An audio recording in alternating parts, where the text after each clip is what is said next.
Hello everyone, कैसे हो आप सब। आशा करता हूं कि आप लोग बहुत ही अच्छे होंगे। बीएड प्रवेश परीक्षा 2025 की तैयारी कर रहे सभी साथियों का एक बार फिर से स्वागत है शिक्षा संकल्प के इस यूट्यूब प्लेटफॉर्म पर। दोस्तों, जैसा कि आप सभी को पता है, हम लोग 3 बजे जीके जीएस की स्पेशल क्लास करते हैं बीएड एंट्रेंस एग्ज़ाम के लिए। यहाँ पर पूरे 50 प्रश्नों को हम लोग यहाँ पर डिस्कस करते हैं और ये सारे प्रश्न एग्ज़ाम के दृष्टिकोण से बेहद इंपॉर्टेंट होते हैं। आपको ये कैसे पता चलेगा कि ये सारे क्वेश्चन बेहद इंपॉर्टेंट है?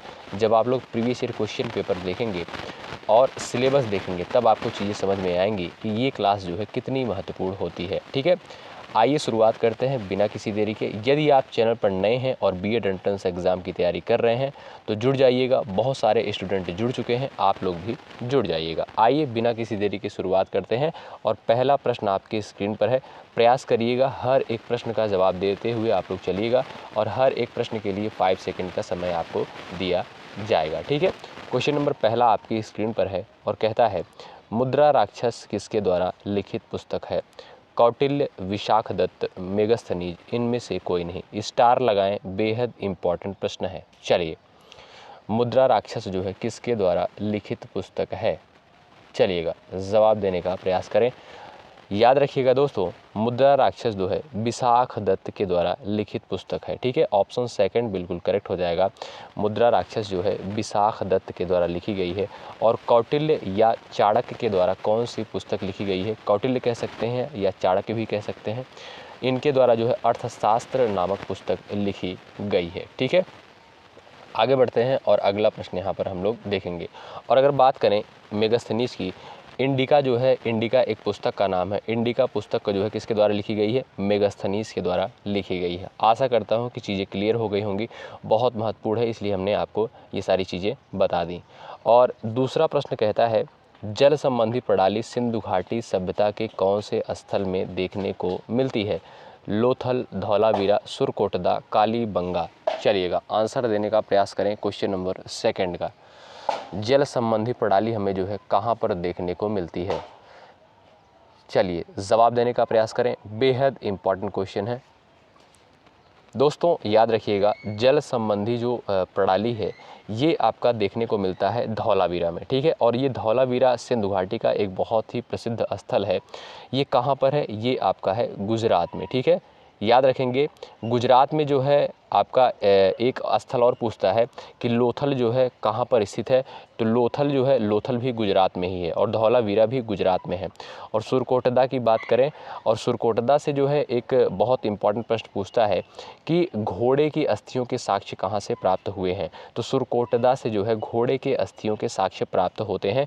और कालीबंगा की बात करें, ये जो है राजस्थान का एक बहुत ही सिंधु घाटी का फेमस स्थल है, ये राजस्थान में है। ठीक है, बहुत महत्वपूर्ण है, ध्यान रखिएगा आप लोग। आगे बढ़ते हैं और अगला प्रश्न यहाँ पर हम लोग देखेंगे। क्वेश्चन नंबर थर्ड कहता है, इंडिका पुस्तक किसके द्वारा लिखित है?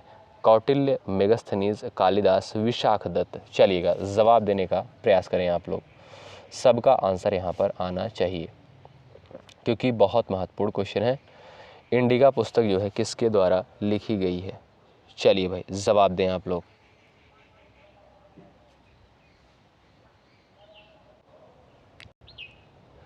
तो दोस्तों, इंडिका जो पुस्तक लिखी गई है, हमने अभी आपको बताया था कि मेगस्थनीज के द्वारा जो है इंडिका नामक पुस्तक लिखी गई है। और कौटिल्य के द्वारा जो पुस्तक लिखी गई है वो अर्थशास्त्र है। और विशाखदत्त के द्वारा जो है कौन सी पुस्तक लिखी गई है? मुद्रा राक्षस जो है लिखी गई है। कालिदास की बात करें तो अभिज्ञान शकुंतलम का नाम आपने सुना होगा, तो अभिज्ञान शकुंतलम नामक पुस्तक लिखी गई है। ठीक है, चलिए आगे बढ़ते हैं। जैसे मेघदूतम हो गया, अभिज्ञान शकुंतलम हो गया, ये सारी चीज़ें जो हैं कालिदास के द्वारा लिखित हैं। आगे बढ़ते हैं और क्वेश्चन नंबर चौथा आपकी स्क्रीन पर लग चुका है, मोस्ट इंपॉर्टेंट क्वेश्चन। चलिए भाई, सेशन को लाइक कर दीजिएगा जितने भी लोग जुड़ चुके हैं। और चैनल पर यदि आप नए हैं, बीएड एंट्रेंस एग्जाम की तैयारी कर रहे हैं, फ्री में तैयारी करने के लिए आप लोग जुड़ जाएं शिक्षा संकल्प के इस ऑनलाइन यूट्यूब प्लेटफॉर्म से। सिंधु सभ्यता के लोग किस जानवर के बारे में नहीं जानते थे? चलिएगा, हाथी, शेर, बाघ, हिरण।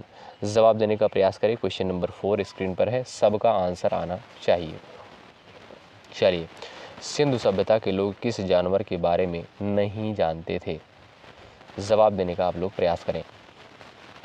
दोस्तों ध्यान रखिएगा, हाथी के बारे में भी इनको जानकारी थी, बाघ के भी बारे में इनको जानकारी थी, हिरण के भी बारे में इनको जानकारी थी, लेकिन शेर के बारे में इनको कोई जानकारी नहीं थी। तो ऑप्शन नंबर सेकंड बिल्कुल करेक्ट होगा। आगे बढ़ते हैं, महाजनपदों की संख्या कुल कितनी थी? चलिए स्टार लगाएं, बेहद इंपॉर्टेंट क्वेश्चन है। 15, 16, 17, 18।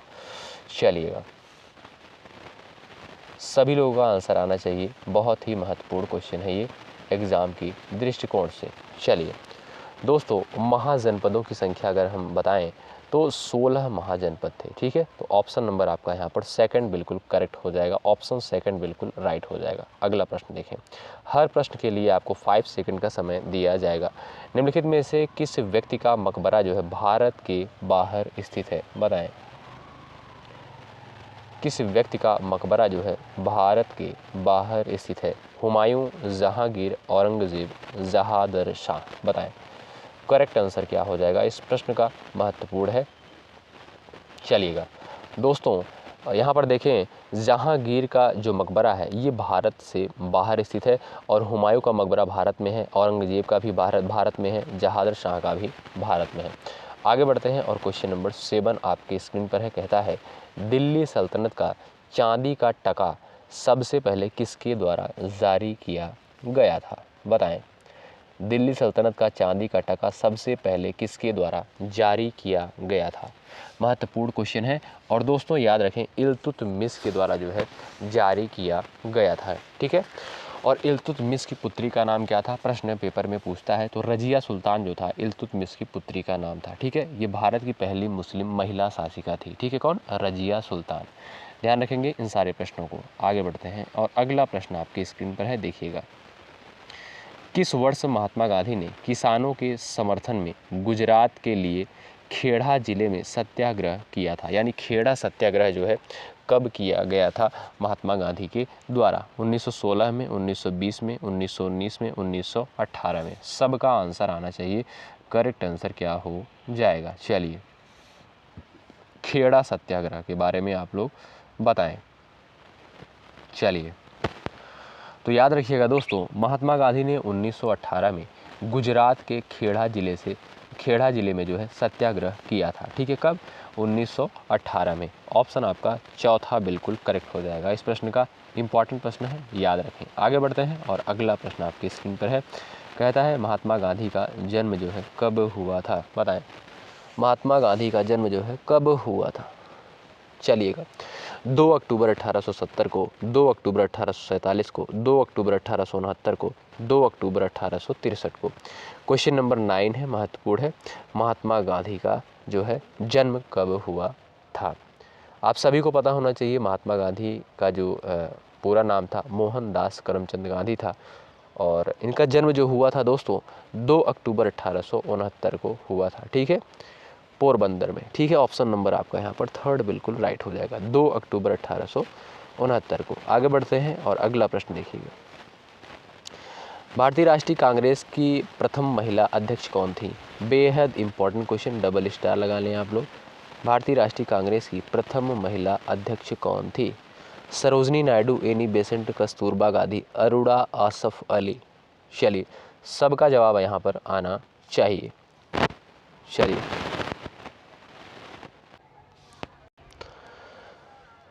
चलिए, आंसर आना चाहिए सबका। भारतीय राष्ट्रीय कांग्रेस की प्रथम महिला अध्यक्ष कौन थी? याद रखें, एनी बेसेंट। ऑप्शन नंबर आपका सेकंड बिल्कुल करेक्ट हो जाएगा।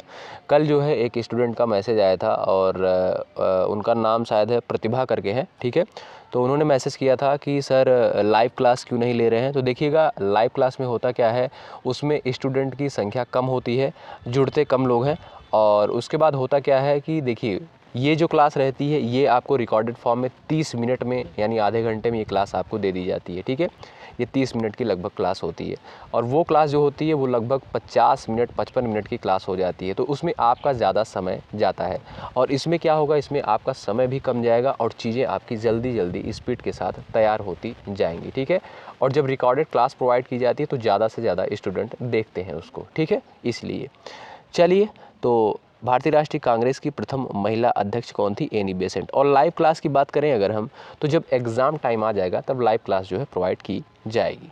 अगला प्रश्न देखें, भारत छोड़ो आंदोलन कब चलाया गया? भारत छोड़ो आंदोलन जो है कब चलाया गया?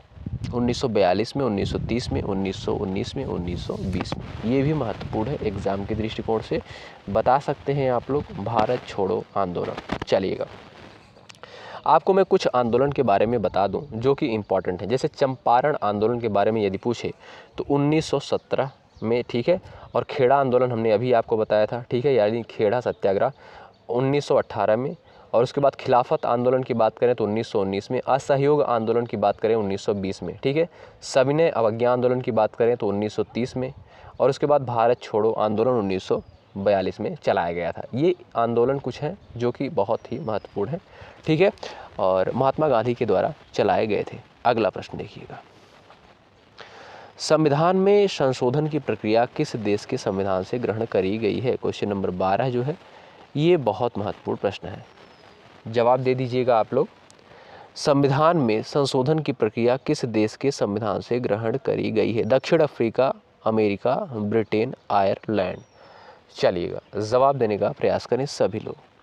तो दक्षिण अफ्रीका से दोस्तों संविधान संशोधन की प्रक्रिया को ग्रहण किया गया है। पहला ऑप्शन आपका बिल्कुल करेक्ट हो जाएगा, ठीक है। ब्रिटेन की बात करें, ब्रिटेन से जो है संसदीय संबंधी जो प्रणालियां हैं भारत में, ये सारी प्रणालियां जो हैं ब्रिटेन से ग्रहण करी गई हैं भारतीय संविधान में। यानी संसद से संबंधित यदि कोई भी प्रावधान है तो वो जो है आपका ब्रिटेन के संविधान से लिया गया है। और ब्रिटेन का जो संविधान है दोस्तों वो अलिखित संविधान के रूप में है। आयरलैंड की बात करें तो आयरलैंड से जो है नीति निर्देशक तत्वों का प्रावधान लिया गया है आयरलैंड के संविधान से, ठीक है। अमेरिका से क्या चीज़ें ली गई हैं? जैसे न्यायपालिका संबंधी प्रावधान जो है अमेरिका के संविधान से लिया गया है, ठीक है। आशा करता हूँ आप समझ गए होंगे। अब आगे बढ़ते हैं और अगला प्रश्न आप लोग देखें। जितना मैं पॉइंट में बता रहा हूँ ये सारे पॉइंट जो है क्वेश्चन के फॉर्म में पूछे जाते हैं, तो आप लोग इसको ध्यान रखिएगा, ठीक है। चलिए, अब यहाँ पर अगला प्रश्न कहता है किस अनुसूची में राज्यों के राज्यपाल और राष्ट्रपति के वेतन भत्तों, विशेषाधिकारों आदि से संबंधित प्रावधान निहित है? दूसरी अनुसूची, तीसरी अनुसूची, चौथी अनुसूची, पहली अनुसूची, बताएं करेक्ट आंसर क्या हो जाएगा। यानी वेतन भत्तों का प्रावधान जो है किस अनुसूची में किया गया है? सीधा सीधा प्रश्न आपसे है। चलिए, जवाब देने का प्रयास करें। वेतन भत्तों का प्रावधान जो है किस अनुसूची में किया गया है? चलिएगा, जवाब देने का प्रयास करें। सबका आंसर आना चाहिए यहाँ पर, सभी लोग आंसर करें। करेक्ट आंसर क्या हो जाएगा? तो यहाँ पर अगर हम बात करें तो यहाँ पर जो वेतन भत्तों से संबंधित अनुसूची है वो आपकी दूसरी अनुसूची है, ठीक है। याद रखिएगा दोस्तों, बहुत महत्वपूर्ण प्रश्न है, ठीक है।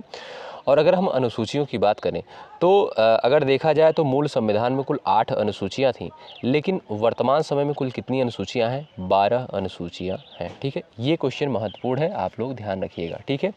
और कुछ अनुसूचियाँ जो हैं एग्ज़ाम में पूछी जाती हैं। जैसे आपसे पूछेगा कि 10वीं अनुसूची जो है किससे संबंधित है, तो ये दल बदल कानून से संबंधित है। याद कैसे आप लोग करेंगे? जैसे देखिएगा 10 यानी 10वीं अनुसूची, तो 10 से क्या होगा? दल बदल कानून, ठीक है। इस तरीके से आप लोग याद कर पाएंगे। और 11वीं अनुसूची भी पूछता है कि 11वीं अनुसूची जो है किससे संबंधित है, तो 11वीं अनुसूची जो है पंचायती राज से संबंधित है। और 12वीं अनुसूची की बात करें तो 12वीं अनुसूची जो है नगर निगम से संबंधित अनुसूची है, बहुत ही महत्वपूर्ण है, ठीक है, याद रखिएगा। और 8वीं अनुसूची जो है आधिकारिक क्षेत्रीय भाषाओं से संबंधित है, बहुत महत्वपूर्ण अनुसूचियां हैं, तो आप लोग इनको ध्यान रखेंगे, एग्जाम के दृष्टिकोण से बेहद महत्वपूर्ण है। चलिए आगे बढ़ते हैं और क्वेश्चन नंबर 14 आपके स्क्रीन पर लगाते हैं, जवाब देने का प्रयास करें। 11वीं अनुसूची का संबंध किससे है? हमने अभी आपको बताया 11वीं अनुसूची का संबंध किससे है, तो 11वीं अनुसूची का संबंध जो है याद रखिएगा ये है आपका पंचायती राज से संबंधित अनुसूची है, ठीक है। पंचायती राज व्यवस्था से संबंधित अनुसूची है 11वीं, बेहद इंपॉर्टेंट है। दल बदल कानून 10वीं अनुसूची में है, ठीक है। नगर निगम की बात करें तो ये जो है आपका 12वीं अनुसूची है, ठीक है। और भूमि सुधार की दोस्तों यदि हम बात करें तो ये आपका 9वीं अनुसूची के अंतर्गत है, ठीक है। आगे बढ़ते हैं और अगला प्रश्न आपकी स्क्रीन पर है, देखेंगे। क्वेश्चन नंबर 15 कहता है आपातकाल संबंधी प्रावधान किस देश के संविधान से लिया गया है? दक्षिण अफ्रीका, जर्मनी, जापान, रूस। स्टार लगाएं, मोस्ट इंपॉर्टेंट प्रश्न है। चलिए, सभी का आंसर आना चाहिए यहाँ पर। और देखिएगा, ये इस क्लास को करने के लिए आपके पास पेशेंस की बहुत आवश्यकता होती है। पूरे धैर्य के साथ इस क्लास में बने रहेंगे तभी आपको लाभ मिलेगा, ठीक है। पिछले वर्षों के प्रश्न पत्र उठा कर देखेंगे तो आपको जो है बहुत सारे प्रश्न टकराएंगे, ठीक है। और ऐसे प्रश्न पेपर में आपको देखने को मिलेंगे। यदि आप क्लास करते हैं जीके जीएस की, जो ये 50 प्रश्न आपको डेली प्रोवाइड किए जाते हैं 3 बजे, आपको कोई भी समस्या नहीं होगी, ये मैं प्रॉमिस करता हूँ, ठीक है। तो आपातकाल संबंधी प्रावधान जो है किस देश के संविधान से लिया गया है, तो ये जो है जर्मनी के संविधान से लिया गया है। ऑप्शन सेकंड बिल्कुल करेक्ट हो जाएगा, ठीक है। और दक्षिण अफ्रीका से जो है, अभी हमने आपको बताया था, संविधान संशोधन संबंधी प्रावधान जो है दक्षिण अफ्रीका के संविधान से लिया गया है। आगे बढ़ते हैं और अगला प्रश्न देखें। क्वेश्चन नंबर 16 देखेंगे। भारतीय संविधान में राष्ट्रपति की चुनाव की विधि को किस देश के संविधान से लिया गया है? आयरलैंड, दक्षिण अफ्रीका, जर्मनी, संयुक्त राज्य अमेरिका। जवाब देने का प्रयास करें, सबका आंसर आना चाहिए। क्वेश्चन नंबर 16 जो है स्क्रीन पर है। चलिएगा, भारतीय संविधान में राष्ट्रपति की चुनाव की विधि को किस देश के संविधान से लिया गया है? दोस्तों याद रखें, आयरलैंड के संविधान से लिया गया है। पहला ऑप्शन आपका बिल्कुल करेक्ट हो जाएगा, ठीक है। राष्ट्रपति के चुनाव की विधि जो है, ये व्यवस्था किस देश के संविधान से ली गई है? आयरलैंड के संविधान से ली गई है। अगला प्रश्न देखें। निम्नलिखित में से किसका गठन जो है भारत के संविधान के अनुच्छेद 280 के तहत गठित किया गया है? वित्त आयोग, राष्ट्रीय महिला आयोग, एडवोकेट जनरल, केंद्रीय सतर्कता आयोग। बताएं इस प्रश्न का करेक्ट आंसर क्या होगा? आप सभी का आंसर आना चाहिए कमेंट बॉक्स में। चलिएगा, निम्नलिखित में से किसका गठन भारत के संविधान के अनुच्छेद 280 के तहत गठित किया गया है? चलिए जवाब दीजिएगा। चलिए दोस्तों याद रखिएगा, भारत में वित्त आयोग का गठन जो है राष्ट्रपति द्वारा संविधान के अनुच्छेद 280 के तहत किया जाता है, ठीक है। तो यहाँ पर ऑप्शन आपका पहला बिल्कुल करेक्ट होगा। अगला प्रश्न देखिए। भारतीय संविधान में अस्पृश्यता का उन्मूलन प्रावधान का उल्लेख किस अनुच्छेद में किया गया है? क्वेश्चन नंबर 18, स्टार लगाएं, वेरी इंपॉर्टेंट क्वेश्चन पूछा गया प्रश्न है। चलिएगा, अस्पृश्यता का उन्मूलन या अस्पृश्यता का अंत, ये जो है आपका किस अनुच्छेद में है? जवाब देने का प्रयास करें, बेहद इम्पॉर्टेंट है, याद रखिएगा। अनुच्छेद 17 के तहत जो है अस्पृश्यता का उन्मूलन, इसका प्रावधान है अनुच्छेद 17 में। आगे बढ़ते हैं और अगला प्रश्न देखते हैं। शिक्षा का अधिकार किस अनुच्छेद में वर्णित है? क्वेश्चन नंबर 19 बेहद महत्वपूर्ण है। चलिए, शिक्षा का अधिकार जो है किस अनुच्छेद में वर्णित है? सभी लोग आंसर देने का प्रयास करें, बेहद इंपॉर्टेंट क्वेश्चन है भाई। सेशन को आप लोग लाइक करें, ठीक है। लाइक बहुत सारे दोस्त नहीं कर रहे हैं, इतने लोग जुड़े हुए हैं, तो लाइक ज़रूर करें आप लोग, ठीक है।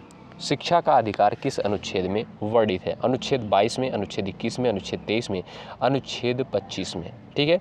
तो याद रखिएगा, शिक्षा का अधिकार जो है बेहद इंपॉर्टेंट आर्टिकल है 21A में, ठीक है। 21A में जो है शिक्षा का अधिकार निहित है। ऑप्शन सेकंड बिल्कुल आपका करेक्ट ऑप्शन हो जाएगा। आगे बढ़ते हैं और अगला प्रश्न यहाँ पर देखते हैं। राष्ट्रीय आपातकाल से संबंधित अनुच्छेद कौन सा है?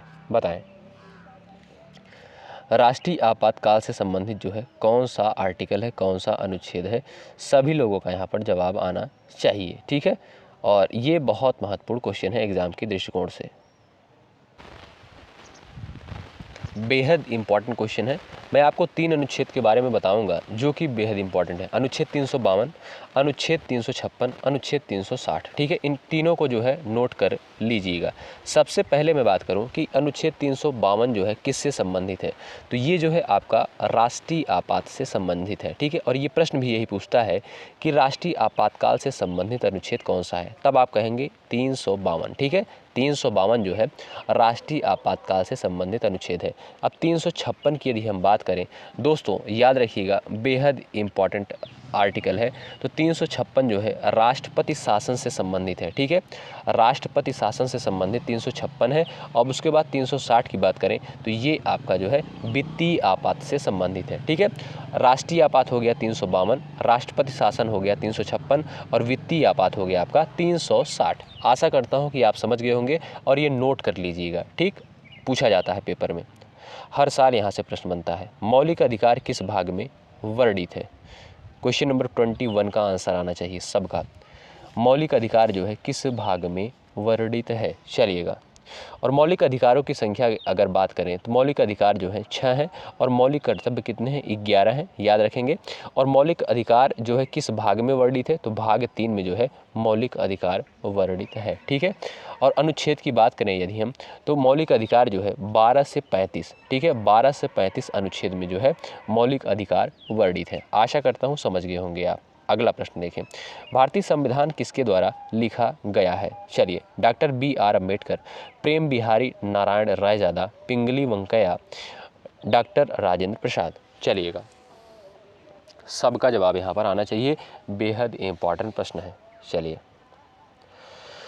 तो दोस्तों यहाँ पर देखिएगा, डॉक्टर BR अम्बेडकर, प्रारूप समिति का अध्यक्ष अगर आपसे पूछा जाए तब आप कहेंगे डॉक्टर BR अम्बेडकर। और यहाँ पर प्रश्न करता है भारतीय संविधान किसके द्वारा लिखा गया है? तो प्रेम बिहारी नारायण रायजादा के द्वारा जो है लिखा गया है भारतीय संविधान। ऑप्शन सेकंड बिल्कुल आपका करेक्ट हो जाएगा, ठीक है। और डॉक्टर राजेंद्र प्रसाद जो थे ये संविधान सभा के अस्थायी अध्यक्ष के रूप में थे, ठीक है। तो यहाँ पर ऑप्शन सेकंड करेक्ट हो जाएगा आपका। अगला प्रश्न देखें, जितना पॉइंट मैं आपको बता रहा हूँ सारे पॉइंट जो है क्वेश्चन के फॉर्म में पेपर में पूछे जाते हैं। तो भाई सेशन को आप लोग लाइक नहीं कर रहे हैं, लाइक ज़रूर करें, ठीक है। एक लाइक बनता है, आपके लिए इतना मेहनत किया जा रहा है। देखिएगा, आप एक लाइक करते हैं और चैनल को यदि आप सब्सक्राइब करते हैं तो हमारा मोटिवेशन बढ़ता है, आपके लिए कुछ और बेहतर करने का प्रयास करते हैं। भारतीय संविधान का जनक जो है किसे कहा जाता है? Doctor BR Ambedkar, doctor Rajendra Prasad, Pandit Jawaharlal Nehru, Subhash Chandra Bose. बेहद इंपॉर्टेंट क्वेश्चन है, पेपर में पूछा जाता है। दोस्तों, अगर हम बात करें डॉक्टर राजेंद्र प्रसाद की तो ये अस्थायी अध्यक्ष थे, हमने अभी आपको बताया, ठीक है। पंडित जवाहरलाल नेहरू क्या थे? पंडित जवाहरलाल नेहरू जो थे संघ समिति के अध्यक्ष थे। और संचालन समिति के अध्यक्ष कौन थे? डॉक्टर राजेंद्र प्रसाद, ठीक है। और डॉक्टर राजेंद्र प्रसाद जो है ये अस्थायी अध्यक्ष भी थे संविधान सभा के, ठीक है। और डॉक्टर BR अम्बेडकर की बात करें तो भारतीय संविधान का जनक इन्हें कहा जाता है, डॉक्टर BR अम्बेडकर को, ठीक है। और प्रारूप समिति के अध्यक्ष के रूप में भी डॉक्टर BR अम्बेडकर को जाना जाता है। आशा करता हूँ बिल्कुल अच्छे से समझ गए होंगे। अगला प्रश्न देखिए, अगला प्रश्न यहाँ पर कहता है, निम्नलिखित में से कौन सी महासागरीय धाराएं उत्तरी अटलांटिक महासागर में उपस्थित हैं? कैनरी धारा, ब्राज़ील धारा, अलास्का धारा, इनमें से कोई नहीं। जवाब देने का प्रयास करें, सबका आंसर आना चाहिए इस प्रश्न में। चलिएगा, निम्नलिखित में से कौन सी महासागरीय धाराएं जो है उत्तरी अटलांटिक महासागर में उपस्थित हैं? चलिए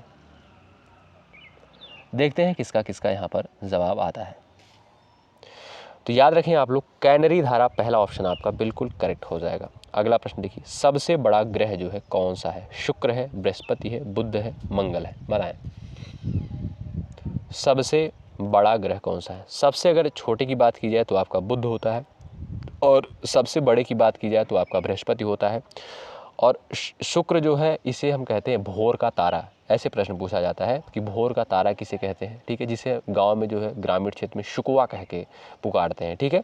तो इसलिए आप लोग ध्यान रखिएगा। तो सबसे बड़ा ग्रह कौन सा है? आपका बृहस्पति है। आगे बढ़ते हैं और अगला प्रश्न देखिएगा, काली मिट्टी में आमतौर पर किसकी कमी होती है? बताएं, काली मिट्टी में आमतौर पर जो है किसकी कमी होती है? देखते हैं किसका किसका आंसर आता है। चूना, मैग्नीशियम, फास्फोरिक, पोटास, बताएं। चलिए दोस्तों, याद रखिएगा, काली मिट्टी को जो है कपास की मिट्टी भी कहा जाता है, और इसका एक नाम और है जिसे रेगुर मृदा के नाम से जानते हैं। क्या? रेगुर मृदा के नाम से भी जानते हैं, पेपर में पूछता है प्रश्न, ठीक है। तो काली मिट्टी को जो है रेगुर मृदा के नाम से जानते हैं, और इसे काली मिट्टी को जो है कपास की मिट्टी भी कहा जाता है, ये भी ध्यान रखेंगे। और इसमें प्रश्न करता है कि काली मिट्टी में आमतौर पर किसकी कमी होती है? तो ध्यान रखेंगे, फास्फोरिक, यानी ऑप्शन नंबर आपका यहाँ पर थर्ड बिल्कुल राइट हो जाएगा, फास्फोरिक की कमी होती है। अगला प्रश्न देखिएगा, भारत में हरित क्रांति की शुरुआत कब हुई? चलिएगा, भारत में हरित क्रांति की शुरुआत जो है कब हुई? जवाब देने का प्रयास करें आप लोग, सभी का आंसर आना चाहिए। चलिएगा, तो भारत में दोस्तों हरित क्रांति की शुरुआत की बात करें तो 1960 के दशक में होती है भारत में हरित क्रांति की शुरुआत। पहला ऑप्शन आपका, पहला विकल्प बिल्कुल करेक्ट हो जाएगा, ठीक है, पहला ऑप्शन आपका बिल्कुल राइट हो जाएगा। आगे बढ़ते हैं और अगला प्रश्न देखें। सरकार की कुल राजस्व और कुल व्यय के बीच के अंतर को क्या कहा जाता है? प्राथमिक घाटा, राजकोषीय घाटा, राजस्व घाटा, इनमें से कोई नहीं। बताएं, जवाब दें। सरकार की कुल राजस्व और कुल व्यय के बीच के अंतर को क्या कहा जाता है? चलिएगा, क्वेश्चन नंबर 28 का सभी लोग आंसर करें तो याद रखें, महत्वपूर्ण है, राजकोषीय घाटा कहते हैं। ठीक है, ऑप्शन आपका सेकंड बिल्कुल करेक्ट होगा। अगला प्रश्न देखें। निम्नलिखित में से कौन सा संपर्क बल नहीं है? घर्षण, गुरुत्वीय, चुंबकीय, विद्युत स्थैतिक बल। बताएं, कौन सा जो है संपर्क बल नहीं है? चलिएगा, बताएं करेक्ट आंसर क्या हो जाएगा इस प्रश्न का। कौन सा संपर्क बल नहीं है? इस क्वेश्चन को थोड़ा सा आप लोग करेक्ट कर लीजिएगा, संपर्क की जगह कर लीजिएगा असंपर्क बल। ठीक है, निम्नलिखित में से कौन सा असंपर्क बल नहीं है? घर्षण, गुरुत्वीय, चुंबकीय, विद्युत स्थैतिक बल। दोस्तों यहाँ पर यदि हम बात करें तो देखें, घर्षण बल जो होता है ये आपका संपर्क बल के अंतर्गत आता है, क्योंकि दो वस्तुओं के बीच में जब घर्षण होता है, आपने देखा होगा दो चीज़ों के बीच में जब घर्षण होता है तभी घर्षण बल जो है उत्पन्न होता है। ठीक है, तो इसलिए आपका पहला ऑप्शन बिल्कुल करेक्ट हो जाएगा। ठीक है, ये आपका संपर्क बल नहीं है, पहला विकल्प आपका बिल्कुल राइट हो जाएगा, असंपर्क बल ये आपका नहीं है। ठीक है, चलिए आगे बढ़ते हैं और अगला प्रश्न देखिएगा। क्वेश्चन नंबर नेक्स्ट कहता है, कृत्रिम वर्षा और क्लाउड सीडिंग के लिए सबसे अधिक उपयोग किया जाने वाला रसायन कौन सा है? आपने सुना होगा कि कृत्रिम वर्षा करवाई जा रही, यानी मानव निर्मित वर्षा। कृत्रिम वर्षा उसे हम कहते हैं जो मनुष्य जो है खुद वर्षा करवाता है। पोटेशियम नाइट्रेट उसके लिए उत्तरदायी होता है, कि सिल्वर आयोडाइड उत्तरदायी होता है, या फेरस सल्फेट या कॉपर सल्फेट। बताएंगे किस रसायन का प्रयोग किया जाता है बारिश करवाने के लिए और क्लाउड सीडिंग के लिए? चलिए जवाब दीजिएगा, सबका जवाब आना चाहिए, बहुत महत्वपूर्ण प्रश्न है एग्जाम के दृष्टिकोण से। चलिए भाई, तो यहाँ पर तो दोस्तों आपका करेक्ट आंसर हो जाएगा सिल्वर आयोडाइड, विकल्प आपका सेकंड बिल्कुल करेक्ट हो जाएगा। ठीक है, कृत्रिम वर्षा और क्लाउड सीडिंग के लिए जो है जो सबसे अधिक उपयोग किया जाता है उसका नाम क्या है? सिल्वर आयोडाइड, ये एक रसायन होता है। अगला प्रश्न देखिए, जो केमिस्ट्री पढ़े होंगे उनको चीज़ें समझ में आई होंगी। लोसार महोत्सव जो है कहाँ मनाया जाता है? बताएं, जवाब करिएगा आप लोग, महत्वपूर्ण है। लोसार महोत्सव कहाँ मनाया जाता है? चलिएगा, सबका आंसर यहाँ पर आना चाहिए। दोस्तों याद रखिएगा, अरुणाचल प्रदेश में जो है लोसर महोत्सव मनाया जाता है। ऑप्शन सेकंड बिल्कुल करेक्ट हो जाएगा। वेरी इंपॉर्टेंट क्वेश्चन है एग्जाम के दृष्टिकोण से। और क्वेश्चन नंबर अगला कहता है, बांदीपुर राष्ट्रीय उद्यान जो है कहाँ पर स्थित है? क्वेश्चन नंबर 32 यहाँ पर कहता है, बांदीपुर राष्ट्रीय उद्यान जो है कहाँ पर स्थित है? कर्नाटक में, केरल में, तमिलनाडु में, असम में। बताएंगे, और राइट आंसर क्या हो जाएगा इस प्रश्न का, जवाब देने का प्रयास करें। चलिएगा, बांदीपुर राष्ट्रीय उद्यान जो है कहाँ पर स्थित है? दोस्तों याद रखें, बेहद इंपॉर्टेंट राष्ट्रीय उद्यान है, नेशनल पार्क है। कर्नाटक में जो है, यानी कर्नाटक राज्य में जो है बांदीपुर राष्ट्रीय नेशनल पार्क यानी नेशनल पार्क जो है स्थित है। बांदीपुर राष्ट्रीय उद्यान कहाँ पर स्थित है? कर्नाटक में। पहला विकल्प आपका करेक्ट है। अगला प्रश्न देखिए, झूम कृषि अभी भी कहाँ प्रचलित है? बताएं, मिजोरम में, नागालैंड में, मणिपुर में, इनमें से कोई नहीं। क्वेश्चन नंबर 33 इंपॉर्टेंट है, जवाब आना चाहिए सबका। झूम कृषि जो है अभी भी कहाँ प्रचलित है? बताएं, करेक्ट आंसर आना चाहिए। दोस्तों याद रखें आप लोग, झूम कृषि जो है मिजोरम में फेमस है। पहला ऑप्शन आपका बिल्कुल करेक्ट हो जाएगा, मिजोरम में जो है झूम कृषि की जाती है। भारतीय प्रायद्वीप की सबसे लंबी नदी कौन सी है? बताएं, करेक्ट आंसर क्या होगा? भारतीय प्रायद्वीप की सबसे लंबी नदी कौन सी है? मोस्ट इंपॉर्टेंट क्वेश्चन की श्रेणी में आता है। चलिए दोस्तों याद रखिएगा, भारतीय प्रायद्वीप की जो सबसे लंबी नदी है वो है आपकी गोदावरी नदी। ठीक है, अगर इसकी बात करें लंबाई की तो 1465 किलोमीटर जो है इसकी लंबाई है और इसे दक्षिण की गंगा भी कहा जाता है। गोदावरी नदी पेपर के लिए बहुत महत्वपूर्ण है। ठीक है, तो भारत की जो प्रायद्वीप की सबसे लंबी नदी है भारतीय प्रायद्वीप की, वो है आपकी गोदावरी नदी। किसकी, इसकी लंबाई कितनी है, 1465 किलोमीटर है और इसे जो है दक्षिण की गंगा कहते हैं या वृद्ध गंगा भी कहते हैं। ठीक है, ऑप्शन 4 बिल्कुल राइट होगा। अगला प्रश्न देखिए, दो नदियों के बीच की उपजाऊ भूमि को क्या कहा जाता है? तराई क्षेत्र, दोआब, जल विभाजक, जल संभर। सबका जवाब आना चाहिए क्वेश्चन नंबर 35 का। चलिए, दो नदियों के बीच उपजाऊ भूमि को क्या कहा जाता है? आप सभी को पता होगा, दोआब क्षेत्र कहते हैं। ऑप्शन सेकंड बिल्कुल राइट हो जाएगा। लैटेराइट मिट्टी कहाँ पाई जाती है? लैटेराइट मिट्टी जो है कहाँ पर पाई जाती है? चलिएगा दोस्तों, लैटेराइट मृदा जो है भारी वर्षा वाले प्रदेश में या भारी वर्षा वाले क्षेत्र में पाई जाती है। पहला ऑप्शन आपका बिल्कुल करेक्ट हो जाएगा। अगला प्रश्न देखिए, नागा, खासी और गारो पहाड़ियाँ कहाँ पर स्थित हैं? बताएं।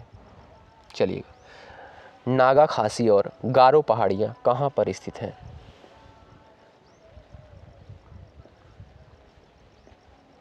चलिएगा, जवाब आना चाहिए सबका। तो याद रखिए आप लोग, हिमालय पर्वतमाला में। ठीक है, ऑप्शन आपका थर्ड बिल्कुल राइट हो जाएगा। हिमालय पर्वतमाला में जो है नागा, खासी और गारो पहाड़ियाँ जो है स्थित हैं। ऑप्शन थर्ड बिल्कुल राइट होगा। अगला प्रश्न देखिए, शिव समुद्रम जलप्रपात किस नदी के मार्ग में पाया जाता है?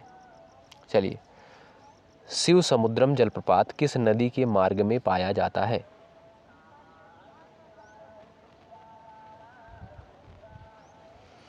कृष्णा, गोदावरी, कावेरी, महानदी। तो बताएं, कृष्णा, गोदावरी, कावेरी और महानदी।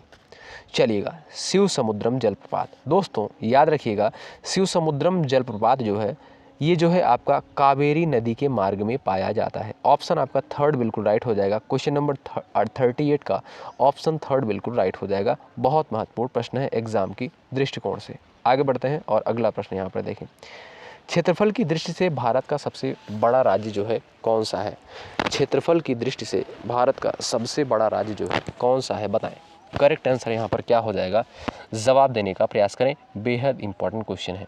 चलिए, महाराष्ट्र, मध्य प्रदेश, राजस्थान, तमिलनाडु। चलिएगा दोस्तों, यहाँ पर अगर देखा जाए क्षेत्रफल की दृष्टि से जो है सबसे बड़ा राज्य जो है आपका, ये है आपका कौन सा? राजस्थान। ठीक है, और जनसंख्या की बात करें, जनसंख्या के आधार पर सबसे अधिक आबादी वाला राज्य है आपका उत्तर प्रदेश। ठीक है, और सबसे कम जनसंख्या वाला जो राज्य है आपका 2011 की जनगणना के अनुसार, वो है आपका सिक्किम। ठीक है, इन तीनों प्रश्नों को आप लोग डिनोट कर लीजिएगा, बेहद इंपॉर्टेंट है। अगला प्रश्न देखिए, मातृ देवी की पूजा जो है किस सभ्यता से संबंधित थी? आर्य सभ्यता, भूमध्य सागरीय सभ्यता, सिंधु सभ्यता, उत्तर वैदिक कालीन सभ्यता। बताएं, जवाब देने का प्रयास करें। इस प्रश्न का राइट आंसर क्या हो जाएगा? मातृ देवी की पूजा जो है किस सभ्यता से संबंधित थी? सबका आंसर यहाँ पर आना चाहिए। राइट आंसर क्या हो जाएगा? आप लोग जवाब देने का प्रयास करें। चलिएगा दोस्तों, मातृ देवी की पूजा जो है सिंधु घाटी सभ्यता के लोगों के द्वारा करी जाती थी। ऑप्शन आपका थर्ड बिल्कुल राइट हो जाएगा। गीत गोविंद किसकी कृति है? जयदेव, कालिदास, कौटिल्य, राजा राव। बताएं। हमने आपको बताया कालिदास की जो है अभिज्ञान शाकुंतलम है और कौटिल्य की जो है अर्थशास्त्र है। ठीक है, जैसे कालिदास की है मेघदूतम कह सकते हैं और कालिदास की जो है अभिज्ञान शाकुंतलम है। ये सारी रचनाएं बहुत ही फेमस हैं कालिदास की। ठीक है, और कौटिल्य की है अर्थशास्त्र। और जयदेव की बात करें, जयदेव यानी गीत गोविंद जो है जयदेव की कृति है। ऑप्शन आपका पहला राइट होगा इस प्रश्न का। अगला प्रश्न देखिएगा, क्वेश्चन नंबर 42 कहता है, समाचार पत्र केसरी का संपादन जो है किसने किया था? चलिए, समाचार पत्र जो है केसरी का संपादन किसके द्वारा किया गया था? आंसर आना चाहिए। बहुत महत्वपूर्ण प्रश्न है एग्जाम के दृष्टिकोण से। चलिएगा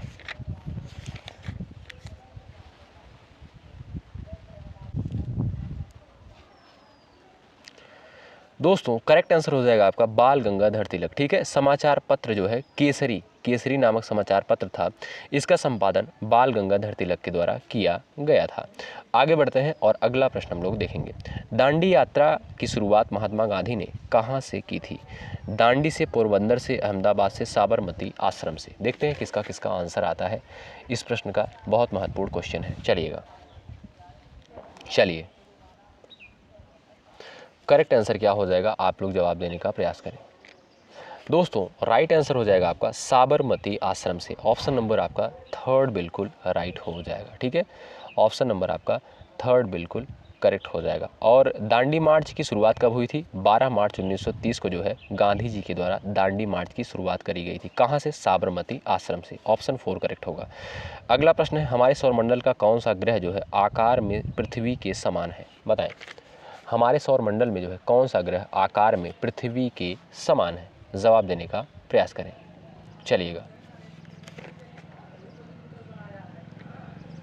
चलिएगा जवाब देने का प्रयास करें। दोस्तों शुक्र आपका बिल्कुल राइट आंसर हो जाएगा। ऑप्शन नंबर सेकंड बिल्कुल करेक्ट हो जाएगा। शुक्र जो है हमारे सौरमंडल में पृथ्वी के समान है। ऑप्शन सेकंड करेक्ट होगा। अगला प्रश्न है, वायुमंडल की सबसे निचली परत को क्या कहा जाता है?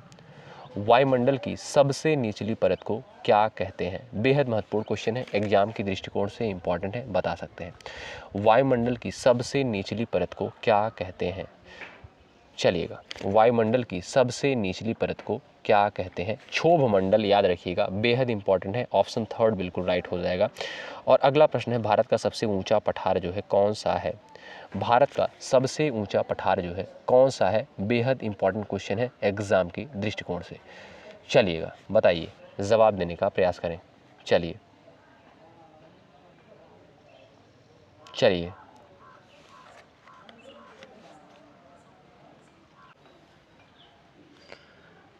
राइट आंसर क्या हो जाएगा आपका? लद्दाख का पठार। ऑप्शन आपका थर्ड बिल्कुल राइट होगा। अगला प्रश्न देखिए, विटामिन B6 का रासायनिक नाम क्या है? बताएं, विटामिन B6 का रासायनिक नाम क्या होगा? आप लोग जवाब दे सकते हैं। करेक्ट आंसर क्या हो जाएगा? चलिए, विटामिन B6 का रासायनिक नाम क्या होता है? चलिएगा, तो ध्यान रखिएगा दोस्तों, पायरिडॉक्सिन। ठीक है, पायरिडॉक्सिन जो होता है विटामिन B6 का रासायनिक नाम होता है। ठीक है, और विटामिन B12 भी पूछा जाता है तो साइकोकोबालामिन। ठीक है, साइनोकोबालामिन जो होता है ये आपका विटामिन B12 और पायरिडॉक्सिन होता है विटामिन B6 होता है। ठीक है, याद रखिएगा। और नियासिन की बात करें तो विटामिन B5। ठीक है, और यहाँ पर है आपका, याद रखिएगा दोस्तों, राइबोफ्लेविन जो होता है ये विटामिन B2 होता है। ठीक है, याद रखेंगे। अगला प्रश्न देखें, अंतर्राष्ट्रीय महिला दिवस कब मनाया जाता है? बहुत महत्वपूर्ण पूछा गया है, आप सभी को पता होगा 8 मार्च को अंतर्राष्ट्रीय महिला दिवस मनाया जाता है। और अगला प्रश्न है, संविधान सभा के संचालन समिति के अध्यक्ष कौन थे? संचालन समिति के जो अध्यक्ष थे वो थे आपके डॉक्टर राजेंद्र प्रसाद। पहला ऑप्शन आपका बिल्कुल करेक्ट हो जाएगा।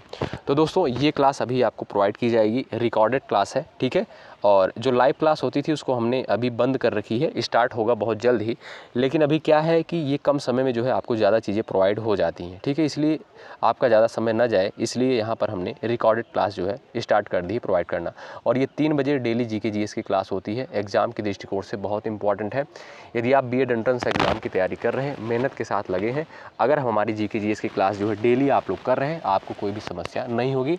और 11:30 बजे करंट अफेयर की क्लास होती है, उसको भी जरूर करें। और रात में जो है आपको 8:30 बजे हिंदी की क्लास देखने को मिलेगी। तो बहुत बहुत शुक्रिया अंत तक बने रहने के लिए। जय हिंद, जय भारत। चैनल पर नए हैं सब्सक्राइब जरूर कर लीजिएगा और एक लाइक ज़रूर करिएगा। धन्यवाद। जय हिंद, जय भारत।